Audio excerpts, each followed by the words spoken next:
Well then, day three of the World Cup is over and done with, and boy have we had some unbelievable fixtures and results. Some surprises, definitely some surprises. The Qatar and Switzerland game to jump off with. I think we'll start there because I watched a whole lot of that game.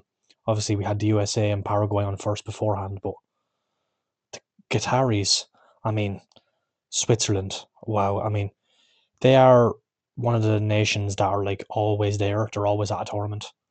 They have decent players. Granit Xhaka obviously had a brilliant season at Sunderland. For me, he was the signing of the summer.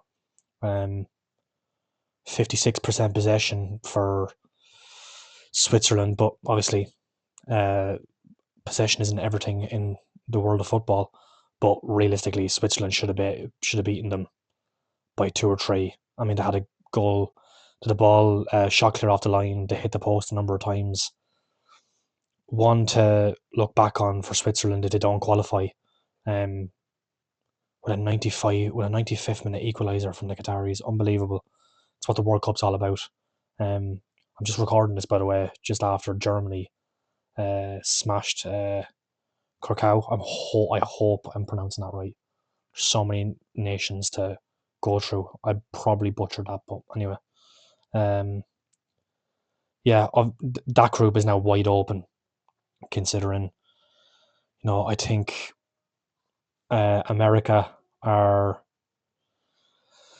America won 4-1 as well. Group B is where Qatar, Switzerland, then it's Canada and Bosnia, which also drew on Friday. Um, but yeah, all four of those teams on 1 point. It's going to be interesting to see who tops that group now. But Switzerland have to win the rest of their games to top it. Canada probably getting a 1-1 draw against Bosnia at home, obviously in Toronto, wasn't the greatest results. But yeah, I'm just delighted for Qatar. Stuck with it till the very end, and some goal, some cross, and some header. But we'll move on. The USA were brilliant. I mean, Paraguay weren't great. I won't lie, but still have to be what's in front of you. And Florian Balogun, former Arsenal striker, what a player! Could have had a hat trick. He obviously had a goal written ruled out for offside, but what a player, what a striker. Rayan as well. Does he still play for Borussia Dortmund? I think he does. But yeah, I think the USA on course to top the group. Paraguay just, yeah, they've Mickey Elmer on, but yeah, it's not looking good for them, unfortunately. But yeah, brilliant result, 4-1 win. Um, in Los Angeles, it's probably everything the USA fans dreamed of the night before. But yeah, we move on to the most important fixture, in my opinion. Brazil versus Morocco, which was a brilliant game. Kicked off at midnight Irish time. I was very disappointed the way Brazil played, to be honest, in the first half. I thought Morocco battered them. Um, Morocco are just a brilliant side. I mean, it's weird. Like you don't watch these sides for a number of years now. You obviously do if you watch them in the Afcon, but I haven't watched them a lot over the last, well, probably since the last World Cup when they knocked out Portugal. But they just have some. Their squad is so good. Like you look at those players and you think, nah, Brazil have the better squad or better team on paper. Um, but like Brazil's midfield in the first half, like Casemiro was ragged. Bruno Guimaraes had his worst 45 minutes I've ever seen him play, ever. Paqueta as well. Um, Obviously Casemiro was hooked at half time, which I agree with, to be honest. But yeah, I think that Brazil side, a lot of question marks over them, especially um, going into the knockout stage, because they probably will make it out of the group. But it's where they end up in terms of who they get in the knockout stage. Can they get like past the quarters or semis? And if you're asking me this question now, I'd probably say no, considering like if Morocco had like a Morocco are missing a top class striker, Like if Morocco had a top class striker, that game would have ended up about 3 or 4-1. And that's no word of a lie. Now, what Morocco don't have is star quality. That's what you saw with Vinny's goal. But other than that, especially him and Rafinha and Igor Thiago, I mean, Brazil's front three were a joke really for most of the game. I mean, Vinny was awful. That quality where he cuts inside and puts it into the far corner was really the only highlight of his game. And how he won man of the match, I'll never understand. I, you're giving people man of the matches for scoring a goal. Is that really is the eye test not mean anything to anyone anymore? But yeah, look, I think Brazil. Like if Brazil weren't going to, in my opinion, anyway, we're never going to win this World Cup. I mean, it's probably the worst Brazil side going into a World Cup we've ever seen for a while. Obviously, though, they've won the World Cup the most in history. But like so many players on that panel play in Brazil, like it's actually scary how many players play in Brazil. Obviously the Thiago, Rafinha, Vinny, like Paqueta's back in Brazil. Bruno Guimaraes, Casemiro would probably go to the MLS. Obviously they have a decent backline, Marquinhos and Gabriel, and Alisson still in goal, but it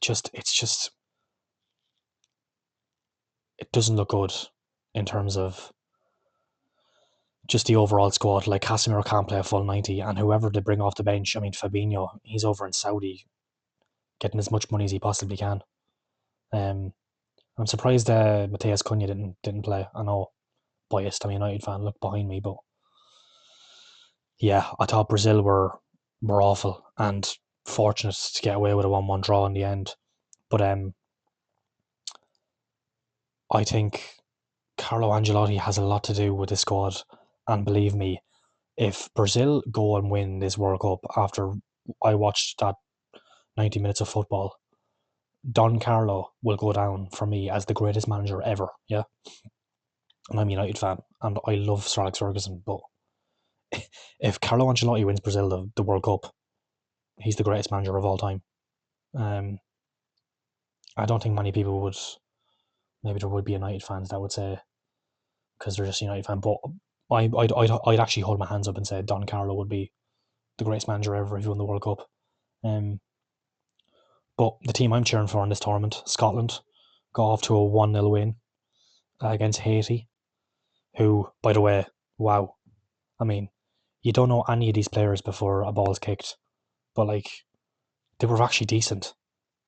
Maybe that's down to Scotland being a bit nervous. It's their first tournament since 1998, I think. But yeah, I thought Haiti were brilliant.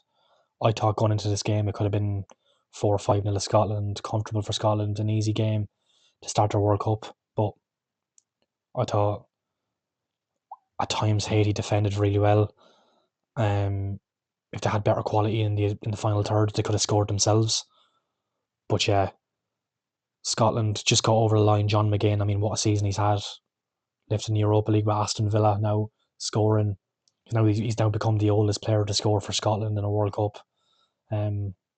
He was older than, I think, Dalglish a number of years ago. But yeah, John McGinn